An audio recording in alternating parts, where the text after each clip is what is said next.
अस्सलामुअलैकुम। आज के इस वीडियो में आप लोग सैयद साहब के मुंह से एक ऐसी एक बयान ऐसा सुनने वाले हैं जो कि एक ऐसे शख्स के बारे में कि वो शख्स जो है बहुत ही मुत्तकी, परहेज़गार और हर साल हज करने वाला, वो भी पैदल हज पर जाने वाला और रोज़ाना रोज़े रखने वाला ऐसा शख्स था वो। और उसके बारे में ये बयान सैयद साहब ने फरमाया है कि उसके हज को अल्लाह ताला ने कबूल नहीं किया, यानी कि उसके हज को, उसके रोज़े को, उसके किसी भी नेक काम को अल्लाह ने कबूल नहीं किया और अल्लाह ने उसके हर अच्छे अमाल को ठुकरा दिया, यानी कि अल्लाह ने उसे बेदखल कर दिया। तो आखिर उसने अपनी ज़िंदगी में ऐसा कौन सा गुनाह किया था जिससे कि अल्लाह उससे इतना नाराज़ था, उसके किसी भी नेकी को अल्लाह कबूल नहीं कर रहा था। तो वही सब कुछ आप लोग सैयद साहब के मुँह से इस वीडियो में सुनेंगे। तो आप लोग इस वीडियो को सुनिए, गौर से पूरा सुनिए और देखिए कि आखिर उसने ऐसा अपनी ज़िंदगी में कौन सा गुनाह किया था। और दोस्तों, अगर ये वीडियो आपको पसंद आई है, वीडियो आपको अच्छा लगे, सैयद साहब की बात आपको अच्छी लगे, तो इस वीडियो को लाइक कर देना और हमारे चैनल को जरूर सब्सक्राइब कर लेना इसी तरह की आने वाली और बयानों और तकरीरों को सुनने के लिए। तो फिर चलिए आप लोग पहले सैयद साहब की बात को पूरा सुनिए, उसके बाद आप कमेंट में बताइए। और नशे का धंधा करते हो, शराब बेचते हो, एमडी बेचते हो, नशे की चीजें बेचते हो, तौबा कर लो तौबा। दौलत ही सब कुछ नहीं है। अरे हलाल कमाने वाले अपने साथ कुछ नहीं ले जाते, हराम कमाने वालों तुम क्या ले जाओगे? जिसने आदि से ज्यादा दुनिया फतेह किया वो सिकंदर आजम दुनिया से खाली हाथ गया, तुम अपने साथ क्या ले जाओगे? और नौजवानों से कहता हूं, हम सिर्फ अपने लिए पैदा नहीं हुए, सितारों के आगे जहां और भी है, अभी इश्क के इम्तिहान और भी है। तू शाही है, परवाज है काम तेरा, तेरे सामने आसमां और भी है। तुम खुद बेदारी पैदा करो, नशा नहीं होगा। तालीमी बेदारी पैदा करो, छोटे छोटे बच्चों को मोटिवेट करो। पढ़ना है, कुछ बनना है, मुल्क का मुस्तकबिल बनना है, कौम का मुस्तकबिल बनना है, किसी पे बोझ नहीं बनना है, लोगों की जरूरत बनना है। हमारा हर जवान बेटा बेटी ग्रेजुएट से कम ना हो, इतने इल्म पे मेहनत करो, खूब मेहनत करो। तो मैं अर्ज कर रहा था, वो वाकया जल्दी से पढ़ के बात पूरी करूं, काफी देर हो गई। मैं भी मुख्तसरी गुफ्तगू करना चाहता था लेकिन जज्बाती हो गया। आखिरी वाकया सुन ले, नशे का नुकसान। इस वाकये को लिखा है अल्लामा इब्नुल जौजी ने अपनी किताब में, और उसको मैं अपने अल्फाज के जामे में बयान कर रहा हूं। हजरत सैयदुना मालिकुद्दीनार फरमाते हैं, मालिक इब्ने दीनार, कि मैं हज को गया। जब हज को गया तो मैंने क्या देखा कि पूरा हरम खचाखच भरा हुआ है। तकरीबन 5 लाख लोग हज के लिए आए हुए हैं। मैंने अल्लाह से दुआ की, अल्लाह 5 लाख लोग हज को आए, मैं खुद भी हज को आया, मौला किसका हज तूने कबूल किया वो भी मुझे बता दे, जिसका रद्द किया वो भी मुझे बता दे। मैं ये दुआ करके मिना में आकर के आंख बंद की और सोया हुआ था। ऐसे में मैंने क्या देखा कि कोई कहने वाला कह रहा है कि ए मालिक, हमने मोहम्मद इब्ने हारून नाम का एक बल्खी हाजी है, बल्ख का हाजी है, उस बल्खी हाजी का हज रद्द कर दिया है। और तुम उठो और उठ करके जाओ और जाकर उस जवान को बताओ, उस शख्स को बताओ कि हमने उसका हज रद्द कर दिया। तुम उसको जाकर बताओ हमने उसका हज रद्द कर दिया। अब जवानों ध्यान से सुनना।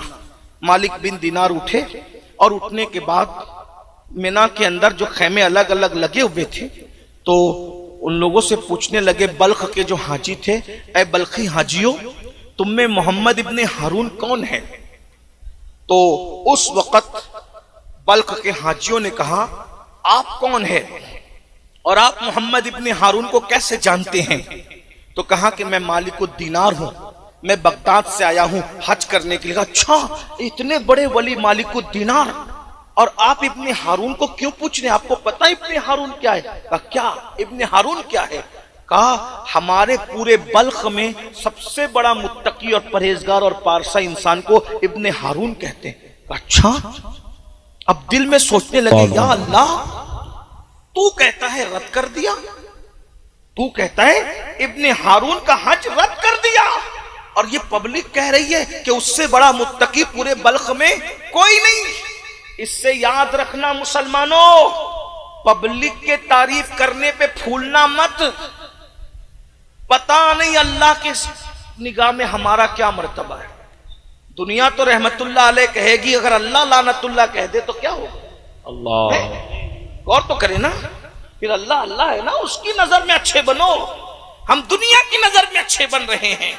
अल्लाह के बंदो गौर करो, इब्ने हारून की कितनी तारीफ कर रहे थे बल्ख वाले, बड़ा नेक बड़ा नेक बड़ा नेक। और अल्लाह कह रहा है ख्वाब में मालिक को मैंने हजरत कर, जाके बता। तो मालिक दीनार होशियार अल्लाह वाले थे, उन्होंने कहा ये मिलेगा कहाँ? बोले ये ऐसे खेमों में नहीं रुकता, हर साल हज को आता है, हर साल हज को आता है, ऐसे खेमों में नहीं रुकता। अच्छा फिर कहाँ रुकता है? वो खुले आसमान के नीचे चिलचिलाती धूप में रुकता है, और वो रोजे से रहता है, साल भर रोजा रखता है, रोजे रोजा नफिल रोजा, पैदल हज करता है। अच्छा अब हजरत मालिकुद दीनार सोच रहे अल्लाह का हुक्म कुछ है, पब्लिक कुछ कह रही है, चलो चलते हैं। जब उसको ढूंढते ढूंढते पहुंचे तो क्या देखा? एक बंदा है, उसका एक हाथ कटा हुआ है और दूसरे हाथ से उसने अपने पैर को बांधकर जंजीर हाथ में ली है और आसमान की तरफ आंख उठाकर कहता है अल्लाह मुझे माफ कर, अल्लाह मुझे माफ कर, अल्लाह मुझे माफ कर, बख्श दे। रो रहा है, रोते रोते उसकी दाढ़ी आंसुओं से तर हो गई है। अल्लाह मुझे माफ कर दे, अल्लाह मुझे माफ कर दे। इब्ने हारून जैसे ही मालिकुद दीनार के कदमों की आहट को सुनता है, फौरी तौर पर आंसू पोंछता है और आंसू पोंछ करके कहता है ए बुजुर्ग कौन है आप? आपने सलाम किया, वालेकुम, कौन है आप? मैं मालिकुद दीनार हूं। अच्छा कोई ख्वाब देख कर आए हो मेरे पास? अल्लाह अल्लाह, कोई ख्वाब देख कर आए हो मेरे पास? हजरत मालिक ने सोचा अरे ये तो इतना पहुंचा हुआ है कि मेरा ख्वाब भी जानता है। ख्वाब देख के? जी ख्वाब देखा है। यही ख्वाब देखा है ना कि मैंने इब्ने हारून का हज रद्द कर दिया, जाके उसको बता दो, यही देख कर आए? हाँ यही देखा। तो ये तो ख्वाब भी जानता है, ख्वाब का मजमून भी जानता है। कहा ए अल्लाह वाले, तू मेरे ख्वाब को और ख्वाब का मजमून भी जानता है, अल्लाह ने तेरा हज रद्द कर दिया, कैसे रद्द कर दिया? कहा मैं अल्लाह वाला नहीं हूं, मैं पापी हूं। ये करामत के तौर पे नहीं बता रहा हूं, ये बरसों का तजुर्बा इसलिए बता रहा हूं। 25 साल से हर साल हज को आ रहा हूं। कितने साल से? 25 साल से हर साल हज को आ रहा हूं, और हर साल कोई ना कोई वली को ख्वाब दिखता है और अल्लाह का हुक्म होता है कि जाओ और इब्ने हारून को कह दो कि मैंने उसका हज रद्द कर दिया। 25 साल से सुकून नहीं है मुझे, सोता हूं तो नींद नहीं आती, भूख भी नहीं लगती, कहीं चैन है ना कहीं सुकून है, बस बेचैन हूं, बेकरार हूं। इबादत करता हूं तो इबादत भी कबूल नहीं, जिक्र करता हूं तो जिक्र भी कबूल नहीं, हज करता हूं तो हज भी कबूल नहीं। क्या करूं मालिक? हजरत मालिक बिन दीनार ने कहा इब्ने हारून, मेरा अल्लाह किसी पे जुल्म नहीं करता, मेरा अल्लाह बहुत मेहरबान है, बड़ा करीम है। तूने कुछ ऐसा काम जरूर किया होगा कि अल्लाह तुझसे नाराज है, बता तूने किया क्या है? उसने कहा यह खास बात है, मैंने कभी किसी को नहीं बताया। ए मालिकुद दीनार, मैं आपको बताता हूं कि अल्लाह मुझसे नाराज क्यों हुआ। तब वो अपना इब्ने हारून अपना वाकया बताता है। इब्ने हारून कहता है मालिकुद दीनार, मैं बहुत मालदार बाप का बेटा था, अल्लाह ने बहुत दौलत दी थी, बहुत माल दिया था, गलत दोस्तों की सोहबत में पड़ गया, गलत दोस्त मुझे नशे की तरफ ले गए। मेरी कौम के जवानों, सोहबत ही संवारती है, सोहबत ही बिगाड़ती है। गलत दोस्तों के साथ मत रहो, जो गुनाह की तरफ ले जाए वो मुनाफिक है, वो दोस्त नहीं है। जो बुराई की तरफ ले जाए वो दुश्मन है, दोस्त नहीं है। जो जिना के अड्डों की तरफ ले जाए, जो शराब के अड्डों की तरफ ले जाए, जो जुआ के अड्डों की तरफ ले जाए, जो लड़कों की नाजायज दोस्ती की तरफ ले जाए, जो हराम कामों की तरफ ले जाए, वो दोस्त नहीं है, वो दुश्मन है, वो गद्दार है। सच्चे दोस्त की पहचान है, अगर तू अल्लाह को भूल जाए तो वो तुझे अल्लाह की याद दिलाए। सच्चा दोस्त तुझे अल्लाह की तरफ ले जाता है, सच्चा दोस्त तुझे गुनाह की तरफ नहीं ले जाता। सच्चे दोस्त की पहचान यही है। बहरहाल वो मालिकुद दीनार से कहता है, ऐ मालिक इब्ने दीनार, गलत दोस्तों की सोहबत में पड़ गया, माल बहुत था, नशे का आदी बना दिया, नशा करता रहा। माँ को खबर नहीं थी, माँ को इत्तला नहीं थी कि मैं नशेड़ी हो गया हूँ, मैं नशा करने लगा हूँ। एक दिन ऐसा हुआ कि शाबान शाबान की आखिरी तारीख थी, शाबान की आखिरी तारीख थी। दोस्तों ने मशवरा किया कल से रमज़ान शरीफ शुरू हो जाएगा, एक काम करते हैं, कल से तो मौका नहीं मिलेगा नशा करने का, आज जरा जी भर के नशा कर लेते हैं। इतना नशा कर लिया, इतना नशा कर लिया कि शाम हो गई, नशा नहीं उतरा, तो मजबूरन शाम के वक्त मैं डोलता डोलता अपने घर आया। मेरे जवानों, अल्लाह वो तुम्हें दिन न दिखाए जो इब्ने हारून को दिखाया। अल्लाह अकबर, गौर से सुनना। इब्ने हारून कहता है, ऐ मालिकुद दीनार, मैं नशे में था, डोलते डोलते आया, रमजान का चांद नजर आ चुका था, रमजानुल मुबारक की तैयारियां हो रही थी, लोगों के तेज तेज कदम से नमाज तरावी के लिए मस्जिदों को आबाद करने के लिए जा रहे थे, और मैं डोलते हुए नशे की हालत में अपने घर के दरवाजे पर आया। मेरी माँ ने पहली मर्तबा मुझे नशे की हालत में देखा। मेरी माँ को पता नहीं था कि मैं नशा करता हूँ। पहली मर्तबा माँ ने मुझे नशे की हालत में देखा। जैसे ही नशे की हालत में देखा, मेरी माँ को गुस्सा आया। मेरी माँ ने जोरदार तमाचा मेरे चेहरे पे मारा, क्योंकि मैं माँ का बहुत अदब करता था, माँ का बहुत फर्मा बरदार था। मैं अपनी माँ की कभी नाफरमानी नहीं करता था। मेरी माँ को बड़ा घमंड था मुझ पे, बड़ा एतमाद था कि मेरा बेटा मेरी नाफरमानी कभी नहीं करता। जैसे ही मेरी माँ ने मुझे एक तमाचा मारा, क्योंकि मैं होश में नहीं था, मैं तो नशे में था। नशे की हालत में जब मेरी माँ ने मुझे एक तमाचा मारा, शैतान ने मुझ पे काम किया। मैं गुस्से में आया और नशे की हालत में मैंने अपनी माँ को पलट कर तमाचा मारा। मैंने अपनी माँ को एक नहीं बल्कि कई तमाचे मारे और मारता रहा यहाँ तक कि अपनी माँ को मारते मारते बूढ़ी माँ को उठाकर मैंने जलती हुई आग में फेंक दिया। अल्लाह, जलते हुए तन्नूर में मैंने अपनी माँ को फेंक दिया। उसके बाद क्या हुआ मुझे नहीं मालूम। जब सुबह को मेरा नशा उतरा, मैंने अपनी बीवी को आवाज दी। मेरी बीवी ने बहुत तल्ख लहजे में जवाब दिया। मैंने पूछा, ओ फरमा बरदार नेक बीवी, तू मुझे तलखी में जवाब क्यों देती? तो कहा, मैं तो तेरे नशा उतरने के इंतजार में थी। अरे जब तू अपनी माँ का नहीं हुआ, मेरा क्या होगा? मैं तेरा घर छोड़कर जाती हूँ। मैंने पूछा, माँ को क्या हुआ? माँ को क्या हुआ? कहा, देख माँ को क्या हुआ। तो इब्ने हारून कहता है, मालिकुद दीनार, मैंने देखा मेरी माँ मुर्दा जली हुई रोटी की तरह कोयला बन के पड़ी थी। मैंने पूछा, माँ को ये किसने किया? मेरी बीवी ने पूरी दास्तान बताई। मगर पछतावे से का होवत जब चिड़िया चुग गई खेत। माँ का कातिल था मैं। मुझे एहसास हुआ कि नशे ने सिर्फ मुझसे नशा नहीं करवाया, नशे ने मुझे माँ का कातिल तक बना। मैंने अपनी माँ को कत्ल तक कर दिया।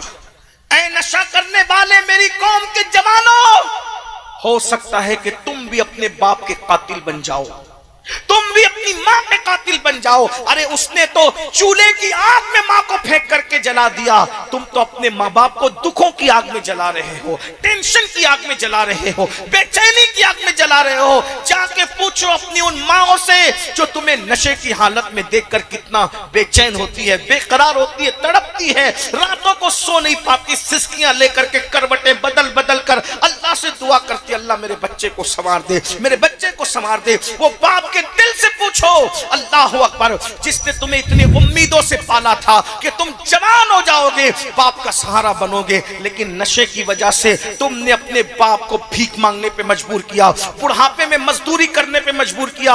अल्लाह को जवाब क्या दोगे? दुनिया भी तबाह कर रहे हो, आखिरत भी बर्बाद कर रहे हो। सुनो सुनो, मालिकुद दीनार कहते हैं, जब उसने बताया कि मेरी माँ को मैंने मुर्दा पाया, तो मैंने कुल्हाड़ी ली और अपने उस हाथ को काट दिया कि जिस हाथ ने मेरी माँ को मारा, हाथ काट दिया, अपना महल बेच दिया, सब अल्लाह की राह में सदका कर दिया, गुलामों को आजाद कर दिया, अल्लाह की राह में सब खत्म कर दिया। अब एक मुट्ठी चना, उसी से सहरी करता हूँ, उसी से इफ्तार करता हूँ, रोजाना रोजा रखता हूँ। कोई घर नहीं है, हर साल पैदल हज को आता हूँ, ना नमाज कबूल हो रही है, ना रोजा कबूल हो रहा है, ना हज कबूल हो। तो हज़रत मालिकुद दीनार कहते हैं, जालिम बदबख्त, अल्लाह तुझे कभी माफ न करे, अल्लाह कभी तुझे माफ न करे। ये कहते हुए हज़रत मालिकुद दीनार पलट गए। मालिकुद दीनार कहते, जब मैं पलट रहा था तो पलटते हुए मैंने आवाज सुनी, ऐ गमों को खोलने वाले, मुझे माफ़ कर दे मेरे अल्लाह। जब मैं आया खैमे में लेट गया तो ख्वाब में मुझे रसूलुल्लाह की ज़ियारत हुई। अल्लाह के रसूल ख्वाब में आए और आने के बाद कहा, ए मालिक तूने उसको बद्दुआ क्यों दी? अर्ज़ की, या रसूलल्लाह उसने कितना बड़ा जुर्म किया। आका फरमाते हैं, मैं बताऊं क़यामत में उसके साथ क्या होगा? क्या होगा? अल्लाह की अदालत में वो और उसकी माँ दोनों खड़े होंगे। अल्लाह फरमाएगा, तू नशा करता था, माँ का कातिल था, तू जहन्नम में जा।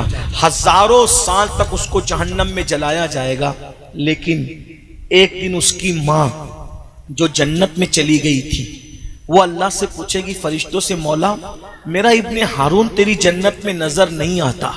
तो फरिश्ते जवाब देंगे, उसने तुझे कत्ल किया, वो नशा करता था इसलिए वो जहन्नम में जल रहा है हजारों साल से।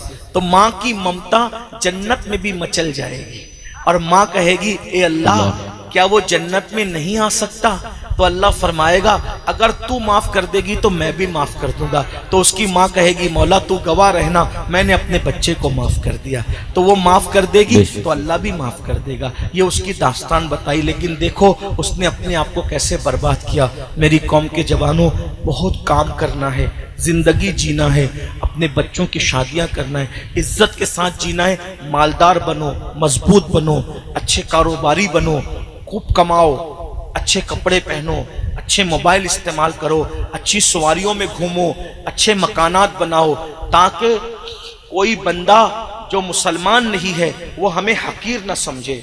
तुम ऐसे बन के निकलो कि कोई मुसलमान को हकीर न समझे। लेकिन मोबाइल चुरा के मालदार नहीं बनना, शराब बेच के मालदार नहीं बनना, नशा बेच के मालदार नहीं बनना। मालदार बनना है मेहनत करके बनो, हलाल के जरिए से बनो। क्यों?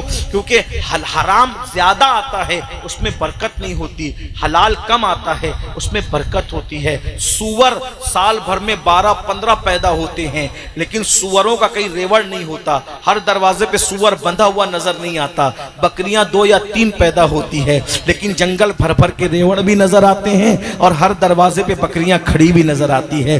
अल्लाह बता रहा है, बकरी हलाल है, हमने बरकत रखी है, सूअर हराम है, हमने बरकत नहीं रखी। हलाल कारोबार करो, मेहनत करो, तरक्की करो, और सिर्फ कमाकर अपने ऊपर खर्च मत करो, बल्कि कमाकर जो दूसरे कमजोर मुसलमान है उनका भी मदद करो, उनकी भी इमदाद करो, एक दूसरे की मदद करो। क्योंकि मेरे आका फरमाते हैं, अल्लाह उस वक्त तक तुम्हारी मदद करता रहेगा जब तक तुम अपने मोमिन भाई की मदद करते रहोगे। आइए कुछ कीजिए एक अज़्म के साथ। आइए जलसा एक रस्मी जलसा ना हो, आज कुछ करके उठिए, कुछ अज़्म करके उठिए कि हमें नशा छोड़ना है। पहली बात, आइए मेरे साथ पंजतन के नाम पे कौन कौन वादा करता है। अब आपका इम्तिहान है, अल्लाह के लिए वादा, मुझे दिखाने के लिए नहीं, पब्लिक को दिखाने के लिए। कौन कौन वादा करता है आज से 5 वक्त नमाज पढ़ेंगे?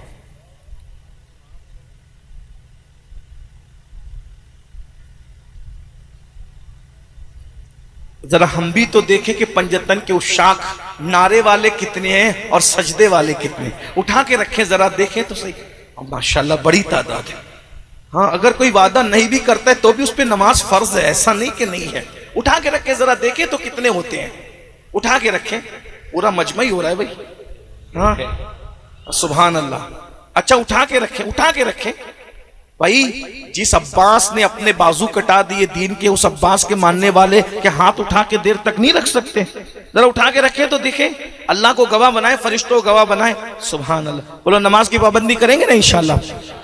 या अल्लाह, ये हाथ उठाना हमारा काम है, इन उठे हुए हाथों की लाज रखना तेरे करम पर है मौला। मौला सबको नमाजी बना दे। और अब नशे के बाइकाट में कितने लोग मेहनत करेंगे? सुभान अल्लाह। उठा के रखें जरा, कितने लोग नशे के खिलाफ मेहनत करेंगे? मैं तो लोगों को यह मशवरा दे रहा हूं, अगर मुल्क को, हिंदुस्तान को सुपर पावर बनाना है तो हमारे सियासी लीडर भी इसमें मेहनत करें, हिंदुस्तान को नशा मुक्त कर दें।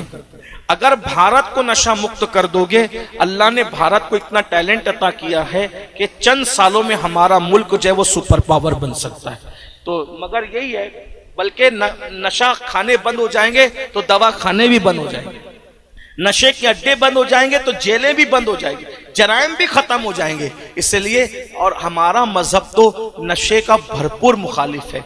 इसलिए हम सबको चाहिए कि अपने बच्चों के ऊपर खास नजर रखें, किसके साथ उठता है, किसके साथ बैठता है, कि किसकी सोहबत में रहता है। बच्चों पे कड़ी नजर रखो, गलत सोहबत से बच्चों को बचाओ। माँ बाप अपने बच्चों को टाइम दे, वक्त दे, उनकी तालीम का, तरबियत का ख्याल करें। इंशाअल्लाह तबारक व तआला उम्मीद है अगर हम अपने बच्चों की अच्छी तरबियत करने में कामयाब रहे तो हम नशे का मुकाबला कर